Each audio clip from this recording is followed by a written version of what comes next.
What's going on, guys? My name is Steve. Thank you for stopping by my channel. I'm just an American guy on a journey to discover my British and Irish ancestry. Today, we're going to do something a little bit different, and we're going to react to a video entitled David Cross, Why America Sucks at Everything. I came across this video, and the title, as I'm sure you can imagine, definitely grabbed my attention. Generally on this channel, I react to things about the UK and Ireland because I'm on a journey to learn about that part of the world, mainly because that's where my ancestry ultimately comes from. But every once in a while, I come across a video that's specifically about America, and it sounds intriguing, like this video does. I've been learning so much about the UK and Ireland that it has definitely awakened my eyes a little bit to certain things in America that absolutely need improving. Now, don't get me wrong. I already knew America had a lot of things that needed improving. I knew that for a long time. It's why I generally don't, support the two-party system here in America, because both parties have sold us out. Here in America, they do not care about the regular citizen. They do not care about the people. They care about lining their pockets and propping up their buddies. That's it. And it's pretty disgusting. A lot of countries have these things, but I definitely believe in a lot of cases, our politicians, out of all the politicians in the world, generally represent us, the people, the least here in America. Don't get me wrong. I wouldn't say America sucks at everything. I think that title's a little hyperbolic, but he's not wrong that America sucks at a lot of things, and we can improve at a lot of things. And there's nothing wrong with there's nothing wrong with a person calling out their own country for the things they're doing wrong. You also need to recognize the thing that the country does right. But in this video, I'm going to look at some of the things that obviously America does wrong. A couple of things that I can think of off the top of my head is, I think America has a long way to go in improving its healthcare system. Where do we go with this? I don't know, but I know we can improve upon where it's at currently. I mean, it's just ridiculous how expensive things are. People in America shouldn't be forced to shell out a huge sum of money to have, monthly to pay for the health insurance. And then on top of that, be required to cover these insanely high deductibles and things like that. One or the other, but not both. I don't know what system would work best with that, but I got to say, any system maybe might be improvement to a certain extent. I think you can take pieces of different systems around the world. The UK, for example, you could definitely take ideas from the NHS and you could bring it to America, and you might not have the exact same system, but you could do some things. You could look at the NHS and take some of the positive aspects of it and improve our system here at home. But no, they won't do that, right? Politicians they just cannot meet in the middle. They don't really care as a whole. I believe that probably about 90% of our politicians in America are horrible. I think we probably have maybe 10 to 15% that are decent people that are actually there to do to try to do the best job they can for the American people. But the majority, I think they've sold out, But, another thing that I think America sucks at is at our food production as a whole. We have a lot of food here, no doubt. There's an amazing amount of food that's produced here in America. But the problem is it's overpriced for what it is for some reason. I don't understand how we can produce so much food, yet it'd be more expensive than many, many, many other Western nations. I'm looking at the UK specifically in that regard. And I look at the grocery store prices between America and the UK, and it's just amazing how we produce so much food in America, but generally speaking, it was 2 to 3 times more expensive for food in America than is the UK. I don't understand that. Again, I think that has something to do with our politicians not acting in, not taking care of the American citizen, not voting in a way that would help us here at home. Another thing that we do wrong here in America is that I think it's good that we want a strong military, but we overfund it overseas. We have over 800 bases overseas, and it just we could bring some of that money back home. Hundreds of billions of dollars could be used to help the American people here at home if we cut some military expenses overseas. And I think that's what we need to do.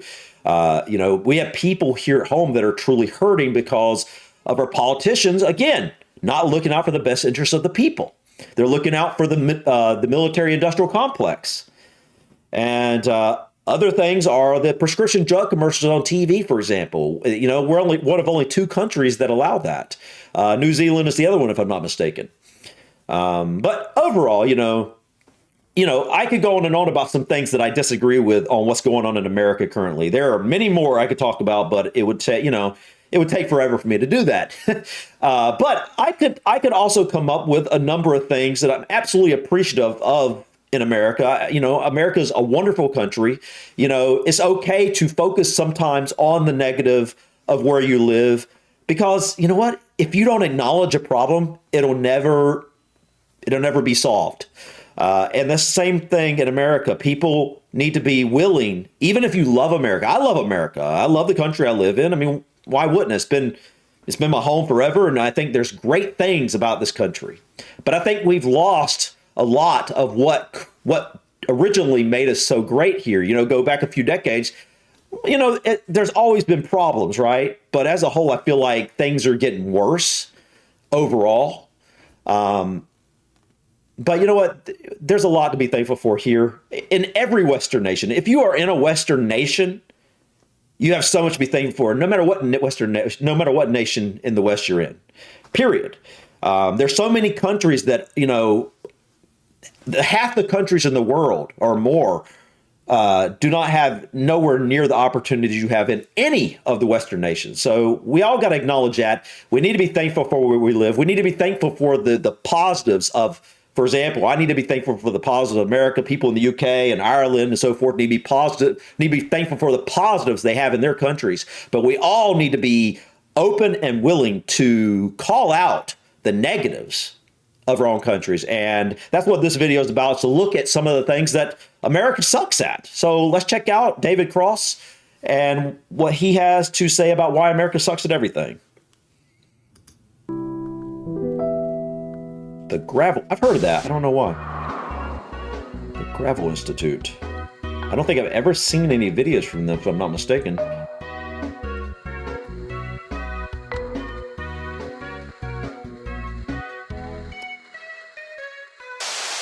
America is the greatest country on earth, the strongest, the richest, the most powerful country on earth. As an American, I'm sure you've heard that roughly 135 times a year. 235 if you go to public school. 335 if you go to a Christian academy. We're told that Americans have the best lives of any people in the world, that we have low taxes, small government, and the highest living standards on earth. And most inaccurately, that we're the freest. Well, it is partly true. It is partly true. We have a lot to be thankful for, but there is a whole lot wrong. We'll just say that. There's a lot going on. America is the richest country, not just in the world, but in the history of the world. It's really hard to comprehend just how rich we are. We have 18 million people who are millionaires. American households own about $100 trillion in wealth, an almost unthinkable amount of money. Okay, so America is the richest country ever. But there's a curious paradox. Most Americans actually have a much worse standard of living than people who live in poorer countries like Germany or Finland or Britain. But how can that be? That shouldn't make any sense. Well, here's the shitty deal. Americans get significantly worse services because our tax dollars don't fund them. So, and this is one thing I want to say sorry to pause so much. I just had another thing on my mind. I can't remember the bill they just passed. It was $1.7 trillion. $1.7 trillion.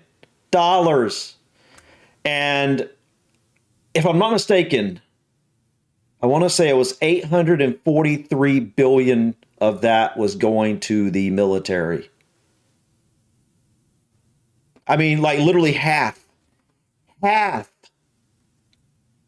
I mean, is there nothing? I mean, like, can we not have a strong military with $500 billion and take $300 billion and put it towards something that would actually benefit the American people a little bit? No, we can't do that. We got to prop up hundreds and hundreds of military bases overseas. And don't get me wrong. I said it. I'll say it. I said it earlier and I'll say it again. I 100% support a strong military. I believe in a strong military. I believe in paying our soldiers well. I believe in having good equipment. But that doesn't mean we need to spend $800 or so billion annually on the military when we have so many problems where people can't even feed themselves, where people got to pay an arm and a leg just to afford health insurance. It's ridiculous. It's absolutely ridiculous. And the problem isn't that we don't have money. The problem is that the priorities of not the American people, the priorities of our politicians on both sides of the aisle voted for this nonsense, right?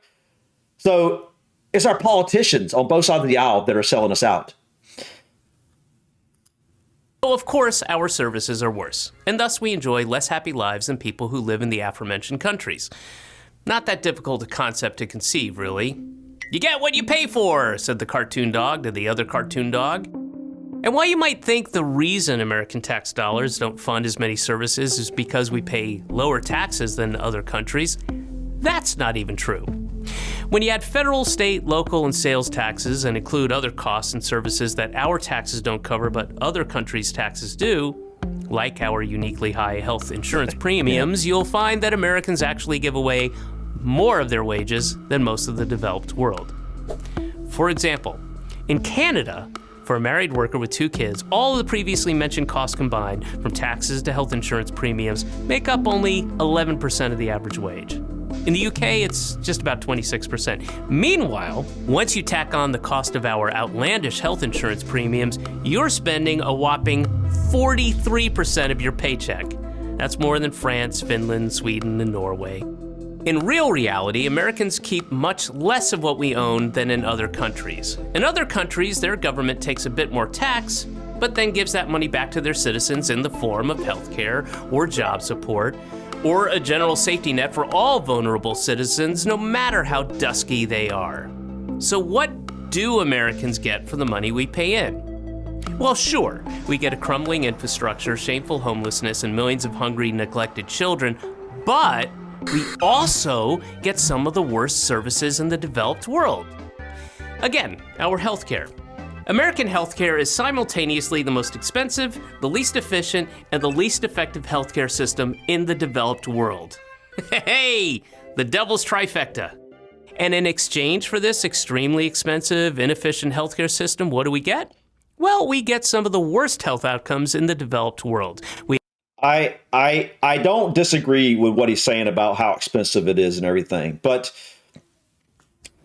I can't speak for other people. All I can speak for is myself in regard to the health care service I've received at doctors and hospitals throughout my life.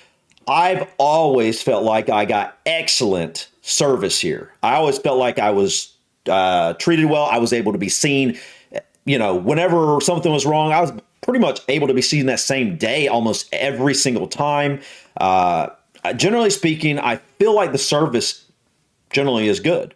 Now I think they do in certain areas, there's going to be some bad practices that can lead to worse health outcomes. I think the health outcome issue is more about, because how expensive it is, people don't go to the doctor as quickly as they should for things that are small, that grow into something bigger because they don't look after themselves well. And I think there's also, because the for-profit healthcare system doesn't really lend itself to promote, healthcare prevention things, eating healthy or losing weight, exercise, things like that would actually, lengthen the lifespan and lessen disease for the people. I think that is one of the main things. And obviously the other is the expenses, in my opinion. But for services, I've honestly, I feel like it's, for me, I can't speak for anybody else. For me, I could say that for my wife. I mean, when we had our daughter, everything was great. Wonderful pregnancy services, wonderful classes that were, covered mostly under insurance, things like that. So, there's pros and cons to every country. To me personally, I don't think the health service is the issue personally. I think it's the cost and it's the lack of preventable health care. We have fewer hospital beds per capita than people That might in be Turkey true. or Brunei. That might be true. Americans have a lower life expectancy than people in Lebanon or Cuba. And in the Mississippi Cuba, Delta really? and much of Appalachia, life expectancy is lower than in Bangladesh. In fact, in 2017, the United Nations sent a commissioner to West Virginia to document what he saw, and he described, quote, third world conditions of absolute poverty, unquote. We even have a higher infant mortality rate than people in Russia and Serbia. I can tell you exactly why. As someone who spent a lot of time in Appalachia, that's not so much about a healthcare issue. Generally speaking, in a lot of these poorer areas, they generally get health care, like health insurance through Medicaid, provided to them for free or very low cost. In a lot of these poor communities, Appalachia, the issue in a lot of these places is, for lack of a better word, they're food deserts. They don't have good access to good quality food. They're also, a lot of them worked in things like coal mines and stuff, so they breathe in a lot of the fumes. I think that's getting, there's less of that nowadays, but you go back, decades and decades, and that's what's, in these poor areas, that's what a lot of it's been. They've ate very poor food because they just haven't had much access to high quality food in these areas. They're smaller communities, and that's a big part of it. There's a lot of smoking in these areas. There's many different factors you have to look at. But I wouldn't say health insurance, like not having access to health care, is really the issue there. It is in some parts of the world. I mean, some parts of America, but that right there is not that specifically. In every single metric, America does worse across the board. So why is healthcare so expensive? Because it's so complicated. You have to look for in-network physicians, schedule an established care appointment, beg for coverage from your insurance company that couldn't care less about you, and that's if you're lucky enough to have good insurance. Compare that to Britain and all of those other evil, socialist-like countries where it's simple. Public hospitals provide free treatment to people who need it. That's it. I'll repeat that. Public hospitals provide free treatment to people who need it. And here's the best part. Even though Britain offers healthcare for free, their system is actually a lot cheaper to run than ours. I believe per capita that. healthcare spending in the US is almost 3 times what it is in Britain, and almost 5 times what Canadians spend. In fact, Americans spend the most per person of any country in the world for healthcare. But the free market is more efficient, you screech. But in America, private systems often aren't efficient at all. Private drug companies have an incentive to charge whatever they can get away with for pharmaceuticals. Yeah. In Canada, a carton of insulin costs about $20. In the US, it costs $300. And with private insurance companies footing the bill, hospitals have an incentive to get as much money out of patients as possible too. In 2015, the average cost of an MRI scan in the US was $1,119. Yeah, But it was absolutely. only $215 in Australia. Spain, about $181. And our healthcare system is so inefficient that we spend over a third of our cost on administration. The United States spends significantly more on administration than we spend on preventative or long-term healthcare. That's just not smart. Okay, we get it. We all know that American healthcare is so much more expensive, you say, but that's the cost of having the freest freedom in God's favorite country. Well, guess what? Medical procedures that are totally free in Britain, like giving birth, cost tens of thousands of dollars in the United States. I mean, you want to talk about the cost of freedom. Sadly, because of these high costs, Americans often avoid going to the doctor, something almost half the population say they do. I'd like to mention that, he's not lying. I mean, it'll cost you, depends on where you're at. Different parts of the country, different states have different costs for different services, obviously. But yeah, as a whole, it generally costs you $10,000+ almost anywhere you go to have a baby. Now, a lot of people don't want to talk about this issue, and it's simply that the middle class are the ones that are getting screwed here. You know, if you are poor or very low income in America, generally speaking, healthcare is provided for you. And that's good, right? I mean, like they could afford it, so at least they can they can go to the doctor and stuff, right? They're obviously going to have trouble in other areas, but that's not what we're speaking of at this moment, and even lower middle class people, if you go to certain hospitals, I want to say it's like 70% of hospitals in America have something called charity care, to where for people who are on not even lower income, lower middle class. I mean, you don't even technically have to be extreme, like low income. You can be a fairly decent income, actually. You can get some form of charity care, which the hospital will possibly write off a portion of your bill, different percentage based off your income. So it's not like everybody in the country is just screwed if they don't have money, if they don't make much money. No, actually, if you don't make a lot of money in the U.S., you're pretty much covered. Generally speaking, you're going to be probably okay. And that's not across the board. I'm sure there are exceptions to that, but I've known a number of people who with low income got on Medicaid and stuff. Especially as they get older and they just don't have much income coming in and things like that, or if they're young and they had a child and they don't have much income coming in and things like that. It depends. But there's a lot wrong with our healthcare system. But we can call out the stuff that's wrong, but we also need to acknowledge what potentially is half right.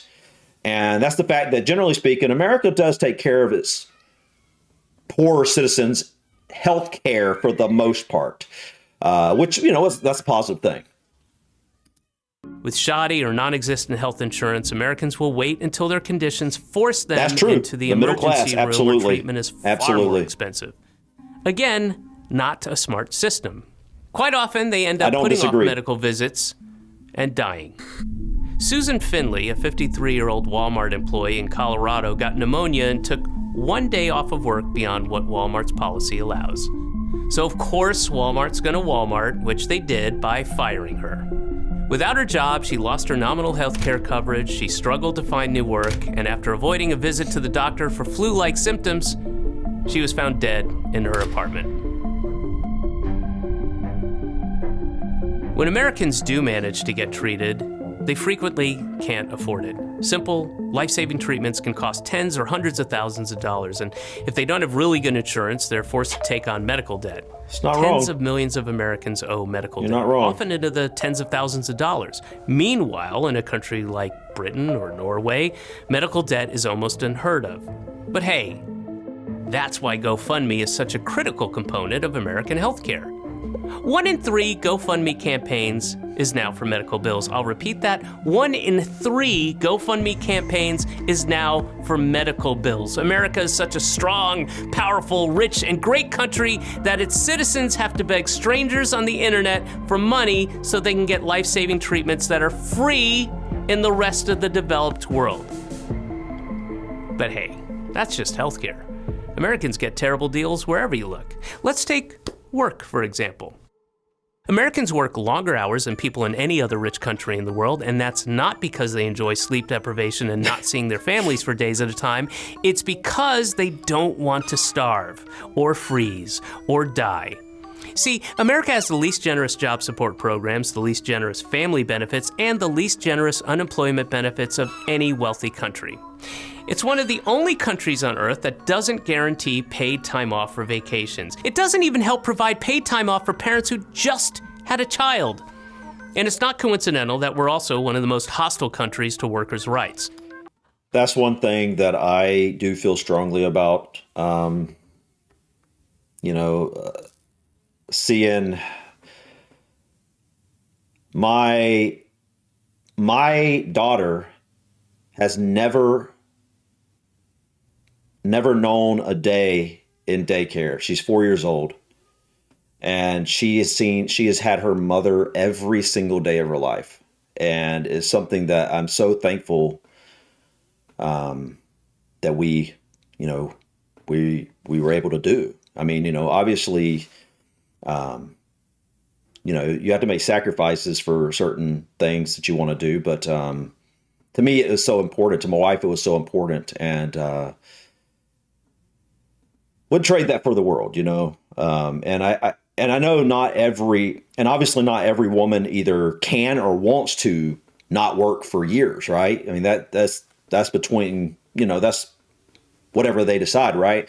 But for the first little while, at least, a mother and a child, more than, it's good for the father and a child to bond, obviously. But it's so important for a mother and their child to bond. I mean, it's crucial for that relationship to be developed at an early age.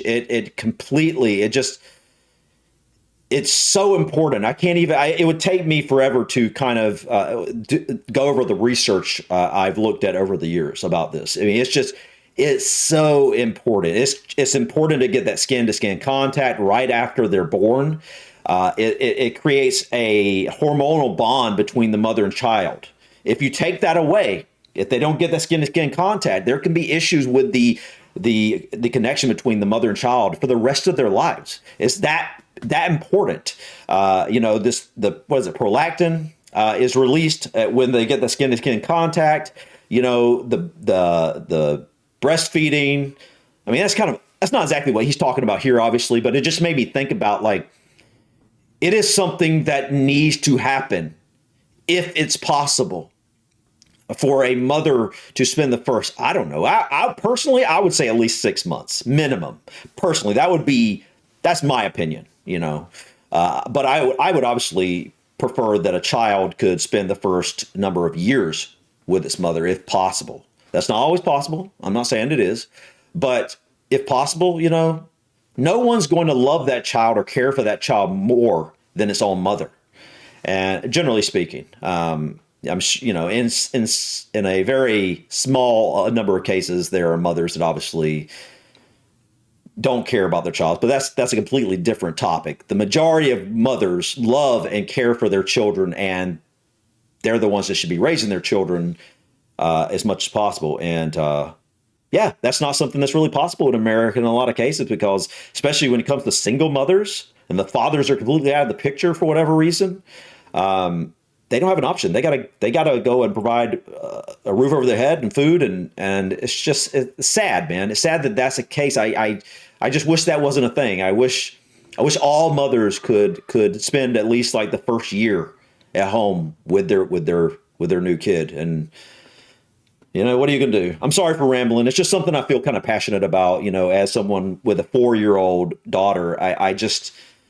I see how much it's meant to her, and I can imagine how it would be different if that wasn't the case. And I can see what it means for I have a nearly 3-year-old niece, and I can see the same thing. My sister has been home with her for her entire life, and my other sister just had a baby. When was this? This child's about 8 months old, and also she's at home still with her daughter, and it's nothing like it. It's nothing like watching that, and the bond between a mother and their child. It's just amazing to see. Sorry for rambling, guys. I'm gonna continue. America has one of the lowest unionization rates in the entire world. Maybe this deprivation, our refusal to give people the means to lead a good, dignified life commensurate with how rich our country is, can explain a bit of what we've seen in the United States over the last few decades. Fraying communities, rising rates of depression and suicide, huge numbers of deaths from drug overdoses. These so-called deaths of despair, suicide, drug overdoses, alcoholic liver disease, they're one big reason why American life expectancy has actually started to decline over the last few years. It has. I just heard the report came out like maybe it was like a week ago or something, that said our lifespan actually went down in America, We have so much fentanyl. Like that's the main thing from what I understand. Fentanyl coming across the border. And it's literally decimated communities. It was I even heard about it in candy that was being that looked like Skittles, right? And these kids at school were getting their hands on this. And you can imagine what happens. I mean, parents find their kids passed away, and it's disgusting. And why do our politicians not do anything to stop this? You know what I mean? It's just horrible, man. And with such poor conditions, it's not a surprise that poverty is so rampant in the United States. America devotes a smaller percentage of spending on social welfare than any other industrialized economy because, say it with me, socialism is evil. It's evil. Go to Denmark and try telling those happy, healthy families enjoying their paid vacation that their system of government is evil. Guess what? I guarantee they'll know you're an American. But I digress.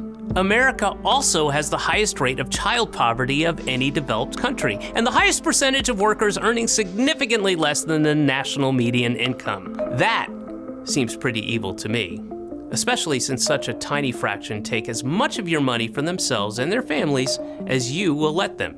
All the while, both parties smile and shake hands. Thank you for that.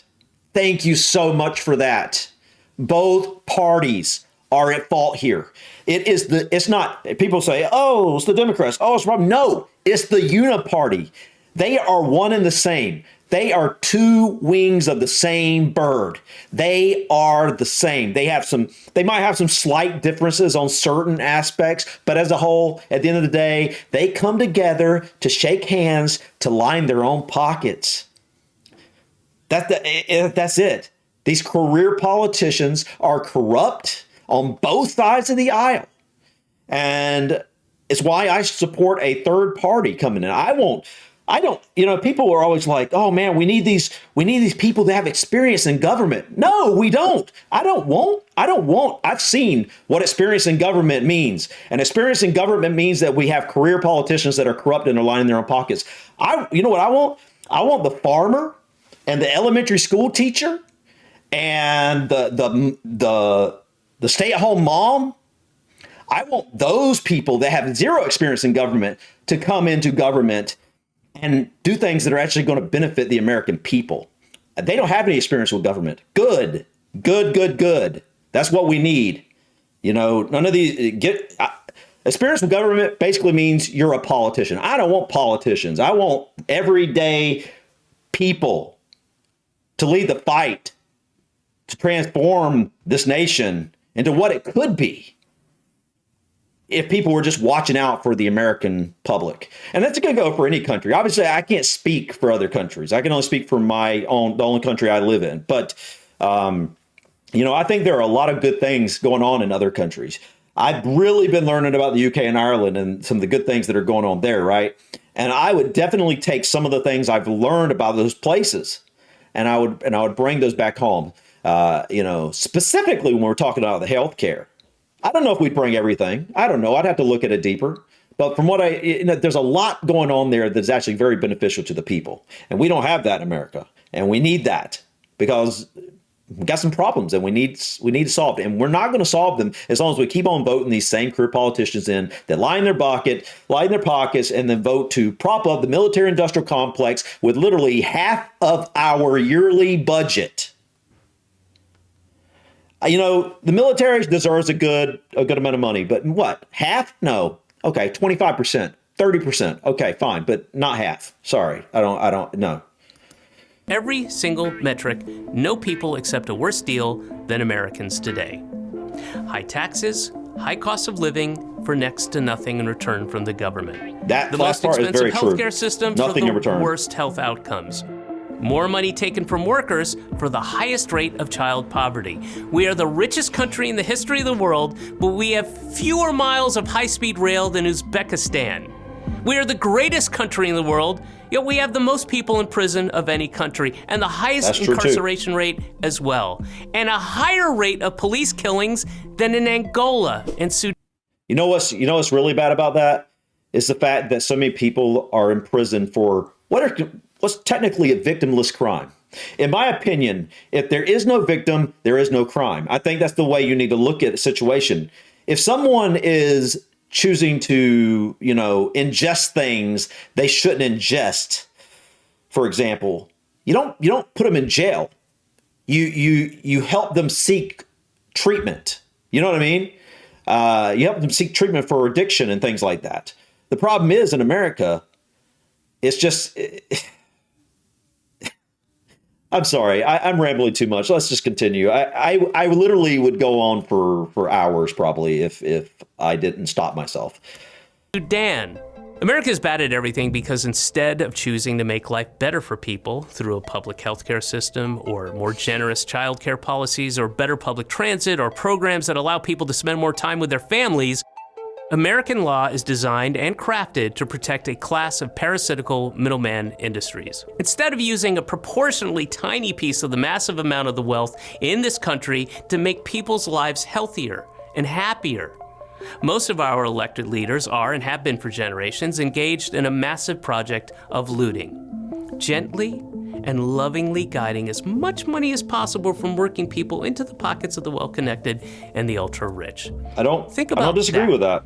As we start hearing about the inevitable rise in homelessness, poverty, starvation, and sickness that will occur during these coming months and years in the greatest, strongest, richest, most powerful country on the face of the earth.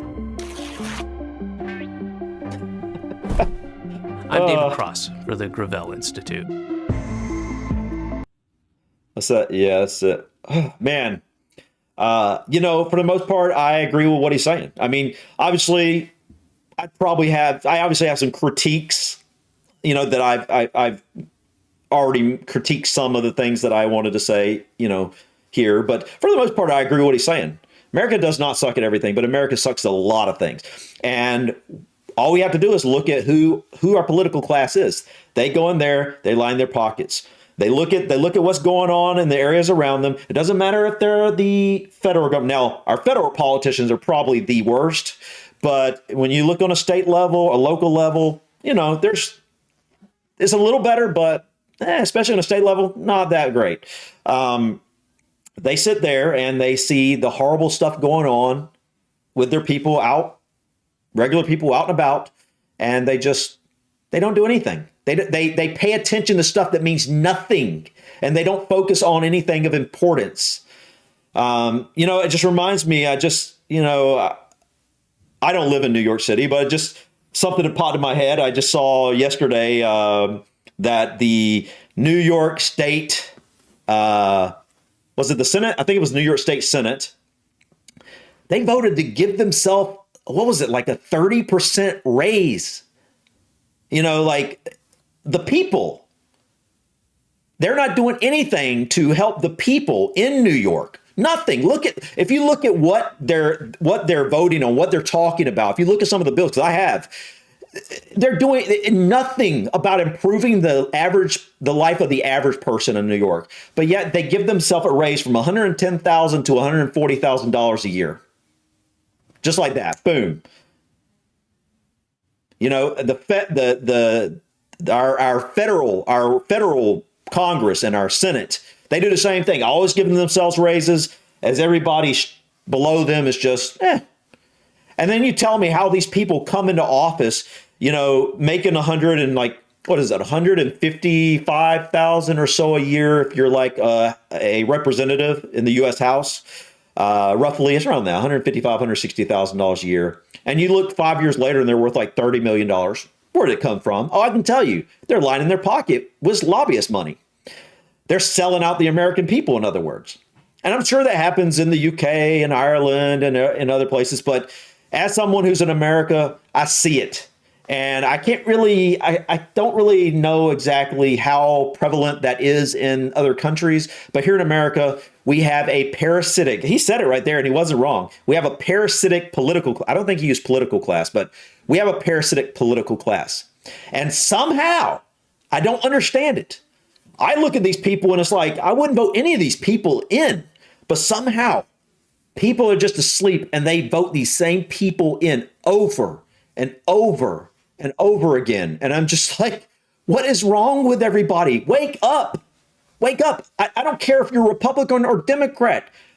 All of your politicians are horrible. There are none good. Well, I say they're none good. Again, I'll say 10 to 15%, I'm guessing, max would be decent people that are like in there to actually do good for the American people. The average one in there, nah, they just want to sell out the American people. And, you know, I'm sorry if I feel sounding a little bit angry, but it angers me every time I really think about this, because I live in a country that really has a lot of potential, and at different parts, different times, different years, different decades throughout the history of America, things have been, okay, things have been going well. But then you have these parasitic politicians that sell us out constantly.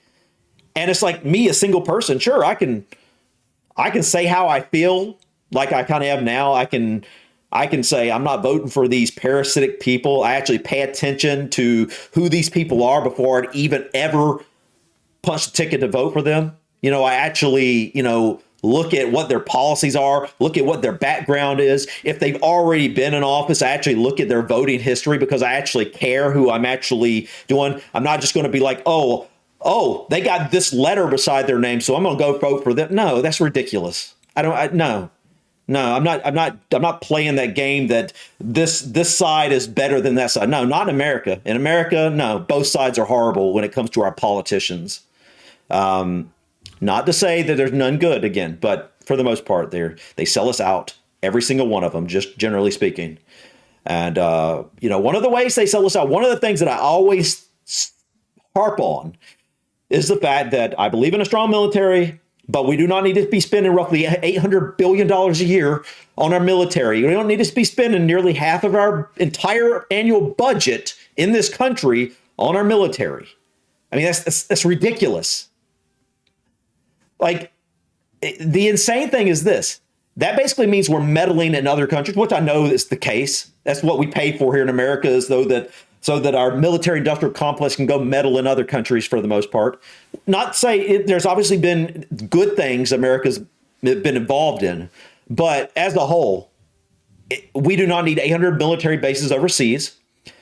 How's that like your military? I don't care what country you are. 90% of what it should be doing is being ready to protect your own borders, right? Generally speaking, there should be some, perhaps working with your allies and helping them out, or sometimes some humanitarian stuff or whatever. And that's cool. And there's nothing wrong with that.